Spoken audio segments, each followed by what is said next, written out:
कल पटना के पारस हॉस्पिटल में चंदन मिश्रा को उसके वार्ड में घुसकर गोलियां मारी जा रही थी। उसके बाद एक वीडियो वायरल हुआ।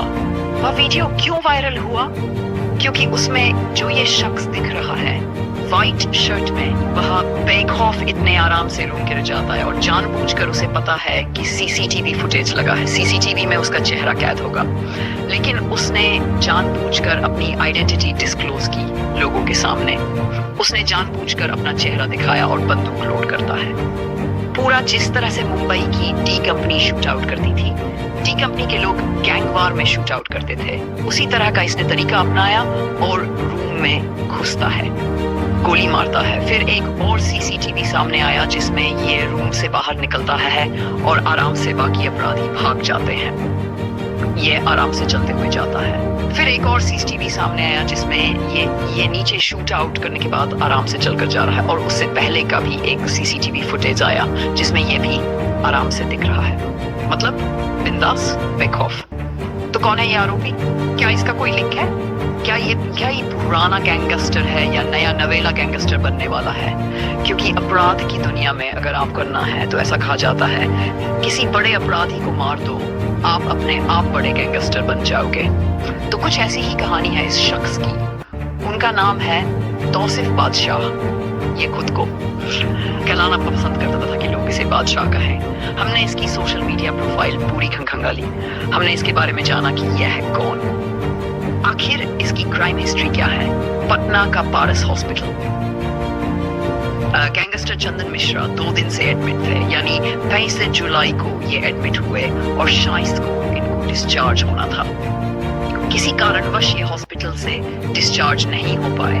फिर इन्हें 1 दिन का समय बढ़ा दिया गया और वो वहां एडमिट थे।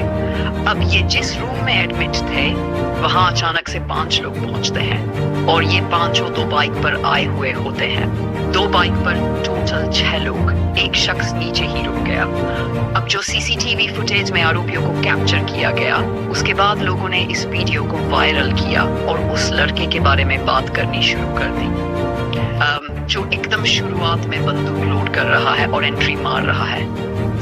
बताया जा रहा है कि ये कोई हार्डकोर बहुत बड़ा क्रिमिनल नहीं है, इसने पहले कोई बहुत बड़े मर्डर नहीं किए हैं, लेकिन ये नया अपराध की दुनिया में आया है और इसे अपना नाम करना है।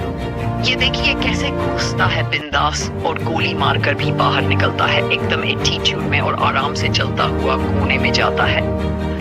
फिर भागना शुरू करता है, बिल्डिंग के नीचे से उतरता है तो भी ये आराम से जन सिखान फिर उसका उतरेंगे है कि आपको पता होगा। पारस हॉस्पिटल से डुमरा चेक पोस्ट 1.5 किमी की दूरी पर है, पुलिस हेडक्वार्टर 2 किमी पर और शास्त्री नगर थाना 2.5 किमी दूर है। इतने पास पुलिस के होते हुए भी ये आरोपी बिल्कुल नहीं डरे। हत्याकांड के मुख्य आरोपी को लेकर जो सबसे बड़ा खुलासा हुआ है वह है उसका नाम तौसिफ बादशाह। ये वही नाम है जिससे वह खुद को मशहूर करना चाहता था।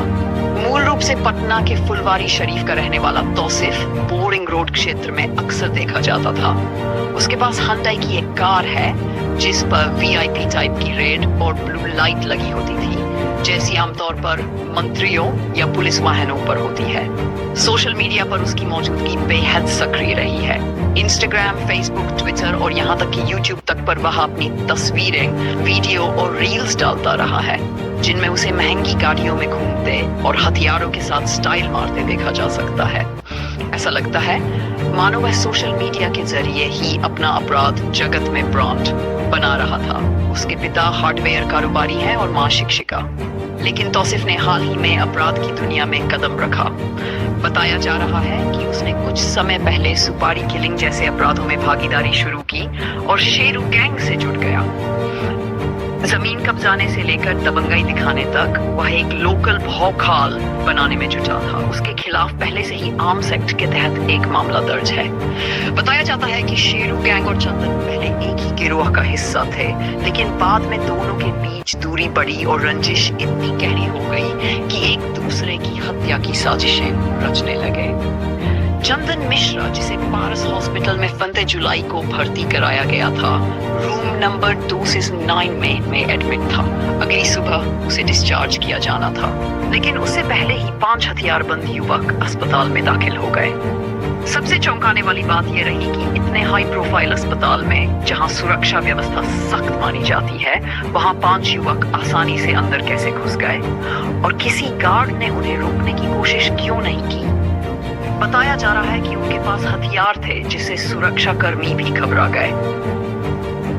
पुलिस के अनुसार चंदन और उसका गैंग 2011 से ही राजधानी पटना में सक्रिय था। 2017 में उसे उम्र कैद की सजा सुनाई गई थी और हाल ही में उसे लाहौर जेल से लाकर पारस हॉस्पिटल में भर्ती किया गया था। तौसीफ बादशाह ने हत्या के इस पूरे घटनाक्रम को फिल्मी अंदाज में अंजाम दिया, कैमरों के सामने बेखौफ, जानबूझकर चेहरा दिखाते हुए।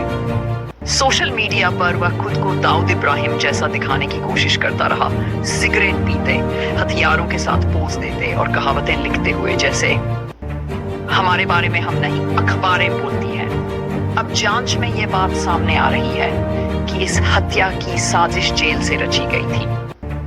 पुरानी जेल से लेकर कोलकाता की जेल तक 2 गैंगों के बीच ये गैंग वॉर लंबे समय से सिमर कर रही थी। फिलहाल इस हत्याकांड में 2 FIR दर्ज की गई हैं, एक चंदन मिश्रा के परिवार की ओर से और दूसरी दुर्गेश पाठक की तरफ से, जिसे इस हमले में गोली का छर्रा लगा था।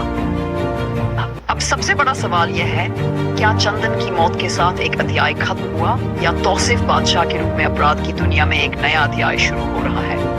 पुलिस के लिए सबसे जरूरी है कि इस इमर्जिंग गैंग और इसके नेटवर्क को समय रहते तोड़ा जाए, वरना बिहार की सड़कों पर रोज एक नया बादशाह पैदा होता रहेगा और कानून व्यवस्था हर बार पीछे छूटती जाएगी।